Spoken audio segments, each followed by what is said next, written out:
Thank you, everyone, for joining us, and welcome to Micro Focus Universe. We really do appreciate your time and joining the session. We're going to be talking about security operations to supply chain. Clearly, this was a top of mind issue for a lot of enterprises globally, especially if you're in the government space and deal with large complex networks. My name is Mark Fernandes, and I'm the Global Technology Officer for the security business within Micro Focus, and I really do appreciate your time on this meeting. I'm also joined by my esteemed guests here, and I'll let them introduce themselves. They hail from PwC and have the visibility from a security operations standpoint that I think can bring really unique perspective into this. Milos, if I can get you to please introduce yourself. Hi, Mark.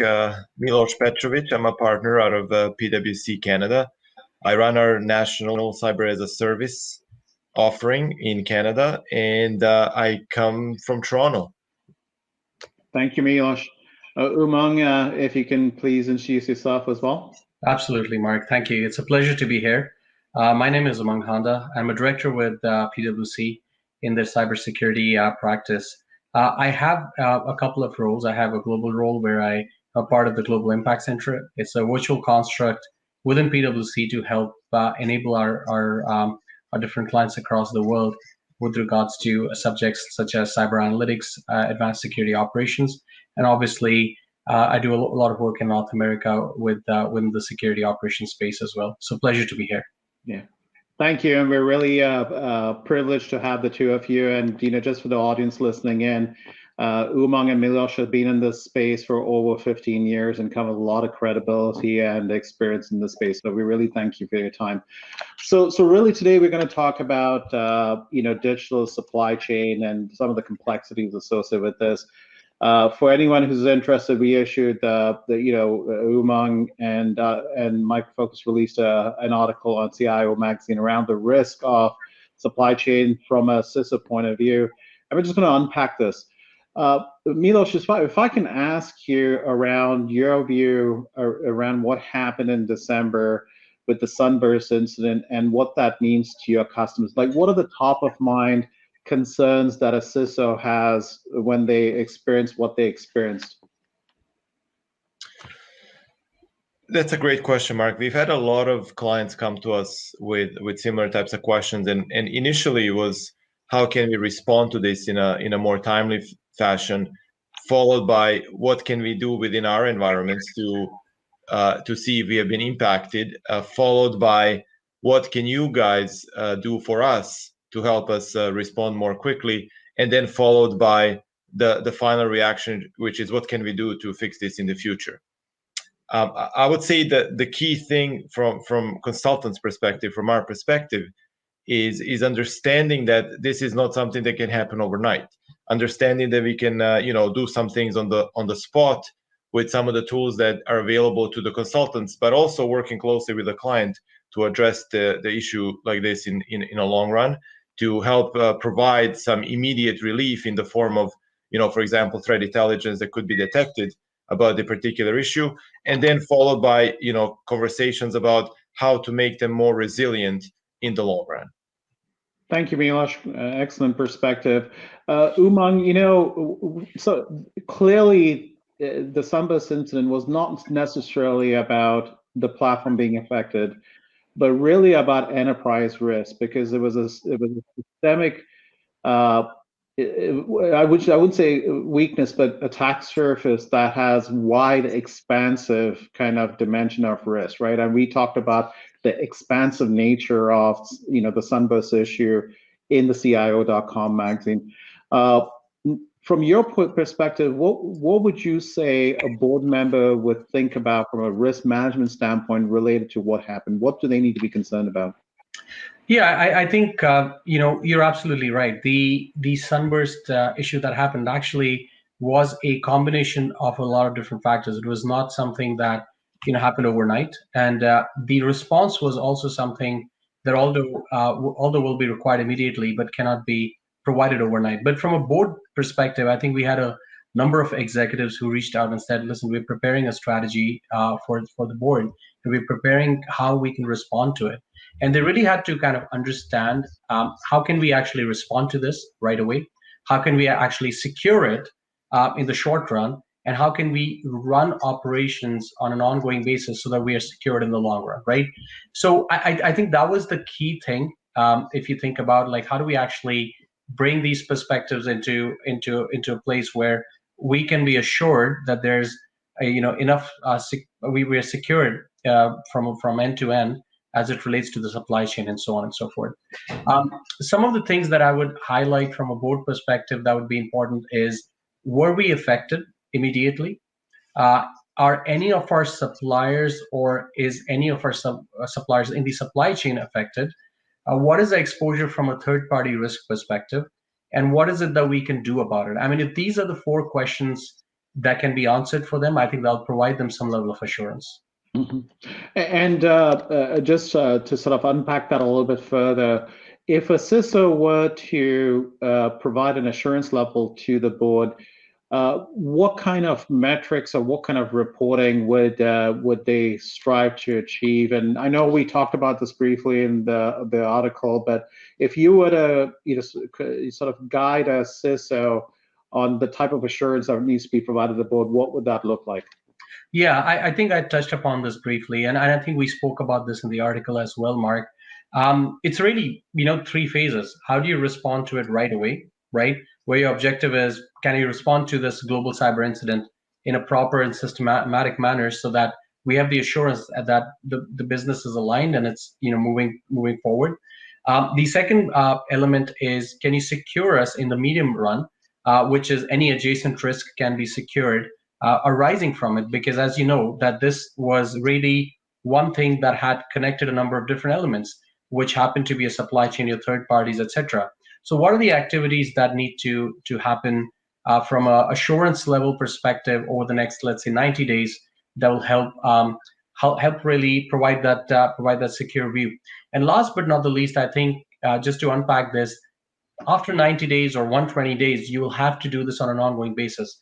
Today it's SolarWinds. Tomorrow it's going to be another category of attack, which is going to impact the supply chain. And in fact, there was a news article today which highlighted an attack around supply chain as well, which is making its waves, in the intelligence community. So I think these 3 levels of or these 3 phases of response would be quite important.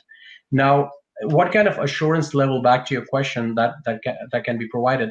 These 3 phases will lead to an assurance level. Assurance level, will be increased over a period of time because you can do something right away, which is you can respond to it. That'll give you an assurance of, let's say, 10%. In 90 days, you do certain activities, and that'll give you a further assurance of, let's say, hypothetically picking out a number, let's say 40%. And in the long run, if you want to be assured to a large degree, over 60 or 70% or so, then you have to bring this into operations, right?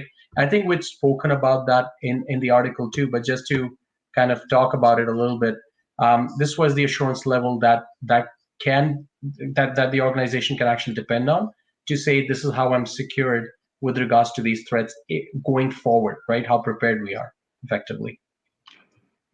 Milos, do you have anything to add on that? Or we can just quickly on it and go through the next topic. Just a couple of things. In fact, if I think about the question mark and some of the challenges that we see with our clients, and when we see at the controls and what security operations and operational teams can do together with business, it's actually quite a natural match, in my view.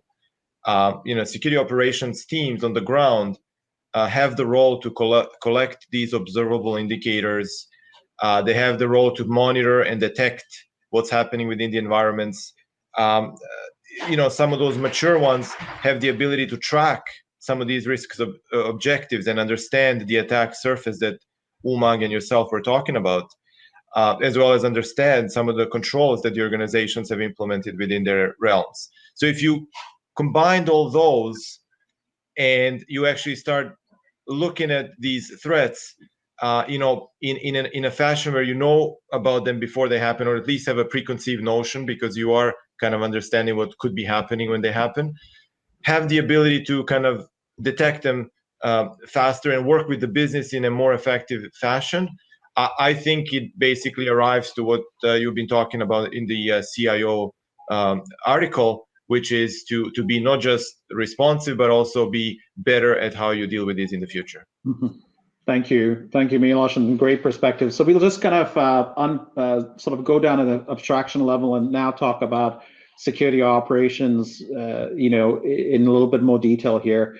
So, we clearly have a problem here, and the challenge is much more expansive than what happened in Sunburst. Obviously, that's one platform, but we have to think about supply chain that ranges from the smart TV in meeting rooms to video conferencing systems to even the PLC or the SCADA device that gets put on the edge, like the industrial IoT device that gets put into a factory. The supply chain is very complex, and we're dealing with a lot of new players that are coming to market, providing new technologies. And the traceability of some of the parts within those technologies is unclear, right? If you buy a new type of appliance to put in a factory to do SCADA protocol analysis, for example, you don't know where those chips come from.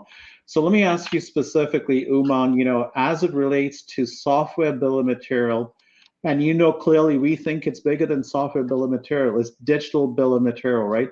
How can a security operations help with that assurance level, the cyber resiliency assurance level, to help provide more visibility around the whole software bill of material, supply chain, and then digital bill of material?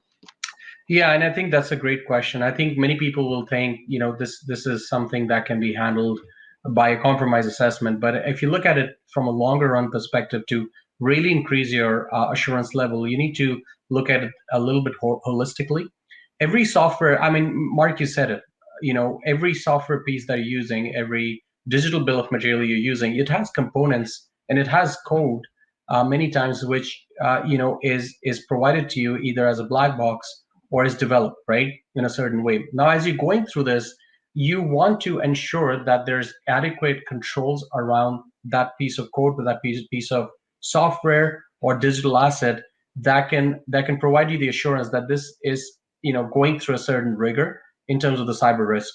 Now, mapping that relationship that you have with these digital suppliers to your SOC, I think it's important to understand that your SOC is really monitoring for your threats, right? It's monitoring 24/7 for your threats. And in terms of the situational awareness, the better you know about these digital bill of materials, the better you know about the vulnerabilities that exist there, the attack surface that they actually offered to the attackers, the better you'll be able to use adaptive content and adaptive use cases on a strong SIM platform to actually monitor against any detection. The other element I would say is just in, let's say, the case of SolarWinds, obviously, SolarWinds uses a certain ecosystem to run. It is, it's put in there as a monitoring tool. But at the same time, if you are aware of the digital bill of materials as well as how it's connected within the network, and if you have the asset modeling done properly, you will be able to see what behaviors is it showing. As we know, this was all when SolarWinds came out, new information was coming out every day, and in that case, you have to be very much sure about what is the impact on the environment, and you can really know that by understanding what these digital assets look like and feeding that into your SIM. Okay. And it was a very complex situation, and I think SolarWinds as a company did a great job. So it's not just about SolarWinds here; it's about solving this industry challenge at large. So I'm just quickly going to move on to a different part. So the three of us have had a lot of discussions around sort of the tactical response and what happened right after it. So everyone was focusing on the adversary, using threat intelligence to look at observables. But the three of us agreed that the adversary was likely an advanced actor, and the advanced actor had basically moved on, right? A lot of the observables were still existent, but really not relevant in terms of addressing the problem. One of the concerns that we had was the concept of EENs, right? Exploitable expansive nodes. So nodes that were compromised, that could compromise other systems. What role do you think that, I mean, clearly there is a role for machine learning in detecting that activity generated by EENs. How would you address it if you were to, sort of provide guidance to a company building a security operations? How can they, sort of use precision-based approach around machine learning, given the high amount of complexities that come with machine learning? Yeah. So from a machine learning perspective, I think what it comes down to is focus. I think we are lucky to have a tool like machine learning algorithms that we can leverage in advanced platforms to actually use them. But the truth is, that the number of events are just going to keep increasing, and you're always going to be looking at that needle in the haystack, right? So the right way to do this, our advice is always start with understanding your attack surface, understanding your, in this case, your supply chain. So having the right contextual information, make sure you're putting the right threat intelligence as well into the mix, and then, using some of these elements and other controls, putting models in place that can really detect the anomalies. With machine learning, you'll be able to create a baseline, you'll be able to understand the anomalies, but you need to know what your normal is. You need to know what the context behind the normal is. And I think the contextual information powered by machine learning is going to produce a lot of results. I think we've spoken about, exploitable nodes, expansive exploitable nodes. You would know what's not normal for a critical asset or a critical node or a node in your environment when you know what the node normally does, and so that you're not inundated with false positives. So I think the contextual information is number one, followed by advanced modeling using the machine learning. Milos, I'd love to hear your thoughts as well on this. Yeah, I think machine learning for EENs is definitely a beneficial tool in our tool chest. So I would just add to that ultimately it's about the baselining, and baselining sometimes we go to the to the technology first, but I think we also need to look at this as a holistic people, process, technology issue up front as well a little bit.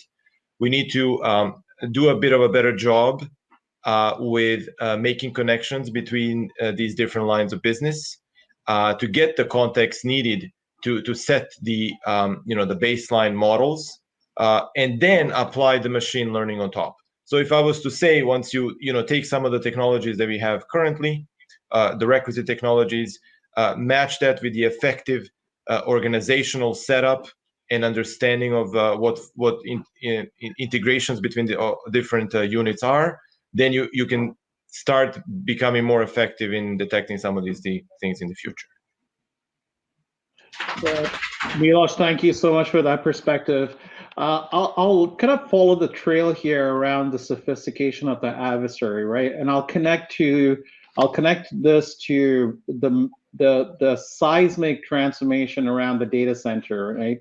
As you know, it's not just companies are moving workload to cloud, but companies are moving workload to software-delivered data centers.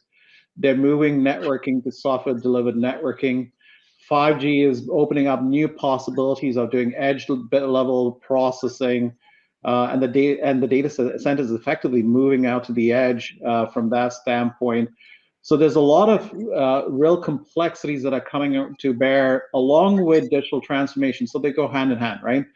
And one of the things that really concerns me is the type of connectivity and that occurs in an SDDC, which is something around the overlay and underlay. So specifically, when you deal with these complex as the software delivered data centers, they have an overlay network and they have an underlay.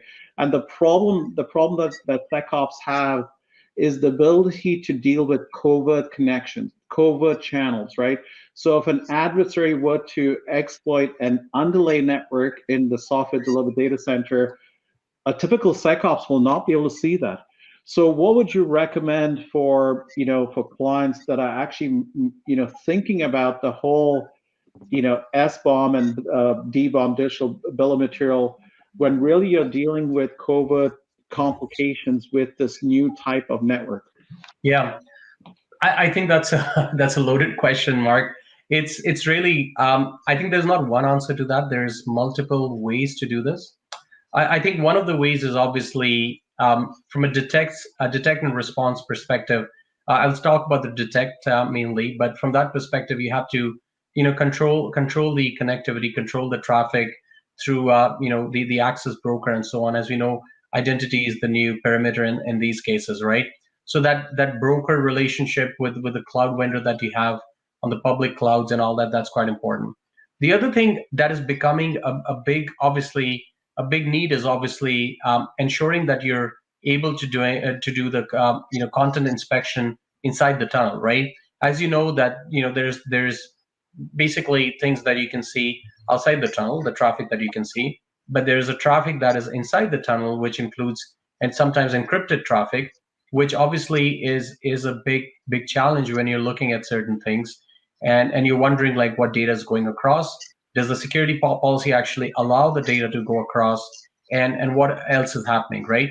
So if you're really kind of combining the, let's say, tunnel content inspection concept and bring that into the SecOps, you can actually see how the sessions are being made, what is the inner tunnel session, outer tunnel session, and whether these sessions, the users that are using these sessions using maybe some of the next-gen firewall features like user ID, using some of the next-gen firewall features like app ID, those fields are available for a SIEM to ingest.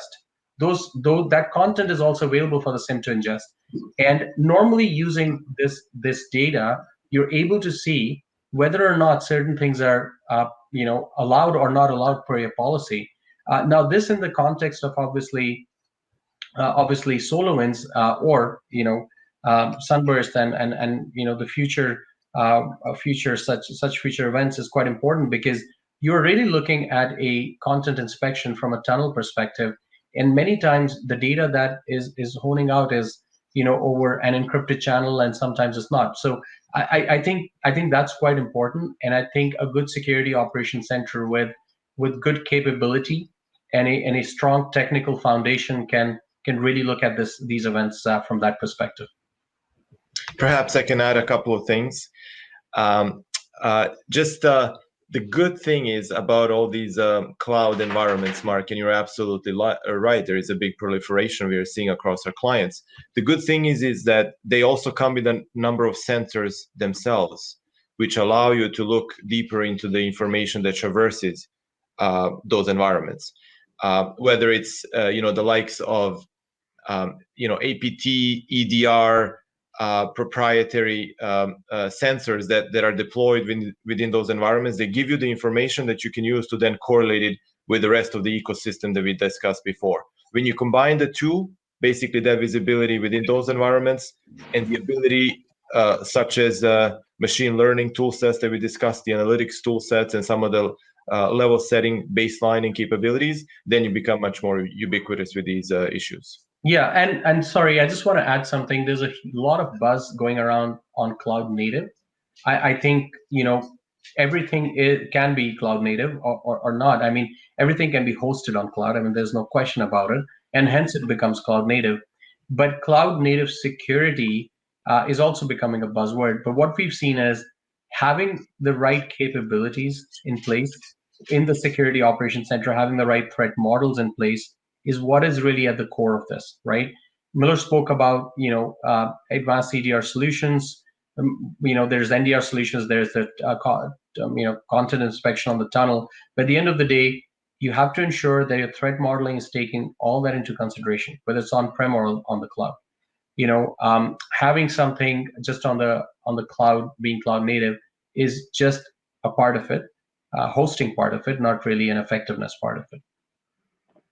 That's a really good perspective, Umang and Milos. And I think we're sort of running at the top of the session here, and this has been a really, really good session. And I urge the audience to please feel free to reach out to any of us, and we'd love to brainstorm with you in the industry around this, because we think this is just the beginning of a journey that we need to get on what's going to be obviously a really, sort of promising future around where we're going from an innovation standpoint, but also the complexities associated with the whole digital supply chain and how do we need to deal with it.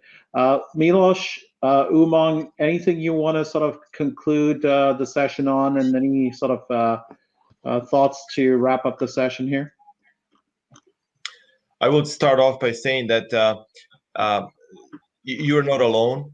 No matter which client we speak to, and even internally with ourselves as practitioners managing these things, we are grappling with the same things. The good thing is that new technology advancements are bringing some of these capabilities to us. A lot of others have had already some experiences, obviously through events like the ones we are talking about today, but others too. And information sharing, working together, I think it will help everybody in the long run. So absolutely would encourage that we become proactive, that we share learnings, that we leverage the technologies that exist out there, and that we make use of them for ultimately solving these problems even better in the future. Thank you, Milos. And Umang, any thoughts from your standpoint as well? No, I think it's been a great session, Mark. I think I echo Milos's comments that you're not alone in this. Actually, we're all in this together. I think one thing I would like to just say is these things. This was just a wake up call for the larger issue that we have out there, which is you need to look at things holistically. Security operations is obviously a very big part of it, and the cyber assurance level, resiliency assurance level. A huge part of it is to do things more effectively during operations. I think SOC is a big part of getting you from a decent assurance to a good assurance, and then report it to your board as well. So my only comment will be to look at SecOps and get metrics from it that you can really kind of take to your board as well, and talk about your assurance level as well as your resilience in the long run. Well said, Umang and Milos. Thank you so much. It's been really insightful and a real pleasure and privilege to have the two of you on this session. And once again, for those who have listened to the session, thank you for taking the time. We've obviously appreciated that. And if you have any questions, please feel free to reach out to us and we'll be happy to address it. Thank you and have a good day.